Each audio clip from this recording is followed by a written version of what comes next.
Next നമ്മൾ dome ഉപയോഗിച്ച് നമുക്ക് എങ്ങനെ ഇവൻറ്റ്സ് ക്രിയേറ്റ് ചെയ്യാം, ജാവാസ്ക്രിപ്റ്റിൻ്റെ സഹായത്തോടു കൂടി എങ്ങനെ ഇവൻറ്റ്സ് ക്രിയേറ്റ് ചെയ്യാമെന്ന് നോക്കാം.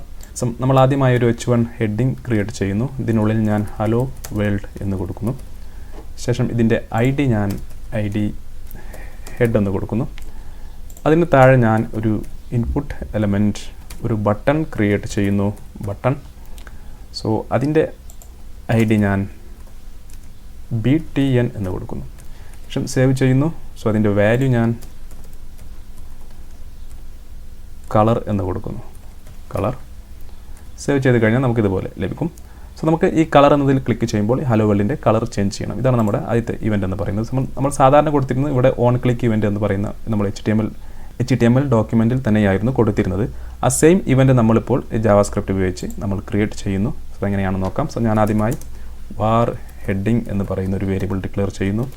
അതുപോലെ വാർ BTN എന്ന് പറയുന്ന ഒരു വേരിയബിൾ ബട്ടൺ സ്റ്റോർ ചെയ്യുന്നതിന് വേണ്ടി.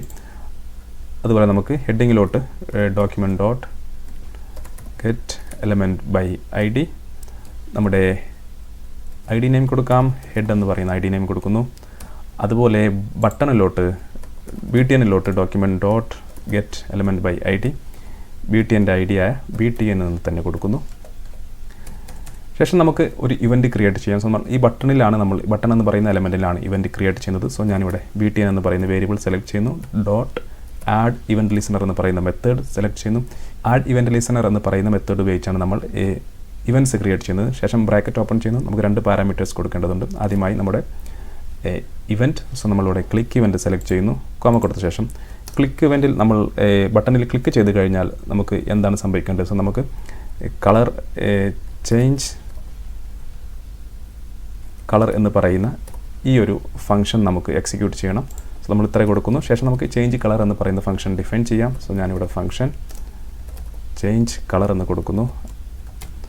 സോ നമുക്ക് ക്ലിക്ക് ചെയ്ത് കഴിഞ്ഞാൽ ഇതിൻ്റെ കളർ ചേഞ്ച് ചെയ്യണം. സോ നമുക്ക് ചേഞ്ച് കളർ എന്ന ഫംഗ്ഷൻ്റെ ഉള്ളിൽ നമ്മൾ heading dot style dot colour equal to ഞാൻ റെഡ് എന്ന് കൊടുക്കുന്നു. സേവ് ചെയ്യുന്നു. സേവ് ചെയ്ത് നമുക്ക് ഇതിൽ ക്ലിക്ക് ചെയ്ത് നോക്കാം. ഇതിൽ ക്ലിക്ക് ചെയ്ത് കഴിഞ്ഞാൽ നമുക്ക് ഇതിൻ്റെ കളർ ചേഞ്ച് ആവുന്നു. സോ ഇത്തരത്തിൽ നമുക്ക് ഇവൻ്റ് ലിസണർ ക്രിയേറ്റ് ചെയ്യാൻ സാധിക്കുന്നതാണ്. ഇനി ഉദാഹരണമായി എനിക്ക് ഈ നമ്മുടെ ഹലോ വേൾഡ് എന്ന് പറയുന്ന ടെക്സ്റ്റിന് മുകളിൽ മൗസ് കൊണ്ടുവരുമ്പോൾ അതിൻ്റെ ബാക്ക്ഗ്രൗണ്ട് ചേഞ്ച് ചെയ്യണമെന്ന് വെക്കുക. സോ ഞാൻ ആ ഒരു ഇവൻ്റ് ക്രിയേറ്റ് ചെയ്യുന്നത് ഹെഡിങ്ങിലാണ്. സോ നമ്മൾ ഹെഡിങ് എന്ന് പറയുന്ന വേരിയബിൾ സെലക്ട് ചെയ്യുന്നു. ഡോട്ട് ആഡ് ഇവൻ്റ് ലിസണർ എന്ന് പറയുന്ന മെത്തേഡിനുള്ളിൽ നമ്മൾ മൗസ് ഓവർ എന്ന് പറയുന്ന ഈ ഒരു ഇവൻ്റാണ്. സോ നമ്മൾ അത് ക്ലിക്ക് ചെയ്ത് കഴിഞ്ഞാൽ നമുക്ക് ചേഞ്ച് BG എന്ന് പറയുന്ന ഫംഗ്ഷൻ റൺ ആവണം. സോ നമുക്ക് ചേഞ്ച് BG എന്ന് പറയുന്ന ഫംഗ്ഷൻ ഇവിടെ ഡിഫൈൻ ചെയ്യാം. ഫംഗ്ഷൻ ചേഞ്ച്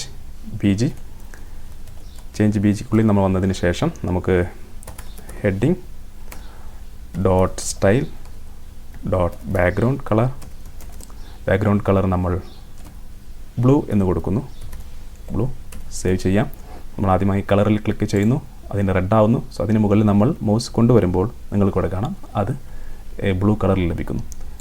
ഇങ്ങനെ നമുക്ക് ഒരുപാട് ഇവൻറ്റ്സ് ഇവിടെ നിന്ന് ക്ലിക്ക് ചെയ്ത് കഴിഞ്ഞാൽ ഇവിടെ നമുക്ക് സെലക്ട് ചെയ്ത് കഴിഞ്ഞാൽ ഒരുപാട് ഇവൻറ്റ്സ് നമുക്ക് കാണാൻ കഴിയും. ഇവൻറ്റ്സ് എല്ലാം നമുക്ക് ഉപയോഗിക്കാം. Mouse over, mouse up, paste, post, play, അങ്ങനെ ഒരുപാട് ഇവൻറ്റ്സ് നമുക്ക് ഇവിടുന്ന് കാണാൻ കഴിയും. ഇവൻറ്റ്സ് എല്ലാം നമുക്കിതിൽ ഉപയോഗിക്കാൻ സാധിക്കുന്നതാണ്. ഇത്തരത്തിലാണ് നമ്മൾ ഒരു എലമെൻറ്റിൽ ഡോം ഉപയോഗിച്ച് ഇവൻറ്റ് ആഡ് ചെയ്യുന്നതും ആ ഇവൻറ്റിനനുസരിച്ച് നമ്മൾ റിയാക്ട് ചെയ്യുന്നതും.